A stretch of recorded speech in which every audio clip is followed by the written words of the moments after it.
الف لام را، یہ وہ کتاب ہے جس کی آیتیں جچی تلی ہیں. پھر یہ کہ اللہ حکیم و خبیر نازل کرنے والے کی طرف سے بتفصیل بیان کی گئی ہیں.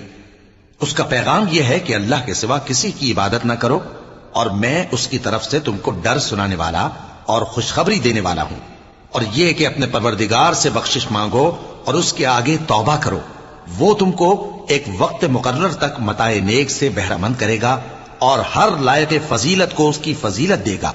اور اگر روگردانی کرو گے تو مجھے تمہارے بارے میں قیامت کے بڑے دن کے عذاب کا ڈر ہے. تم سب کو اللہ کی طرف لوٹ کر جانا ہے اور وہ ہر چیز پر قادر ہے. دیکھو یہ اپنے سینوں کو دوہرا کرتے ہیں تاکہ اللہ سے چھپ جائیں. سن رکھو جس وقت یہ اپنے کپڑوں میں لپٹ رہے ہوتے ہیں تب بھی وہ ان کی چھپی اور کھلی باتوں کو جانتا ہے. وہ تو دلوں کی باتوں تک سے آگاہ ہے. اور زمین پر کوئی چلنے پھرنے والا نہیں مگر اس کا رزق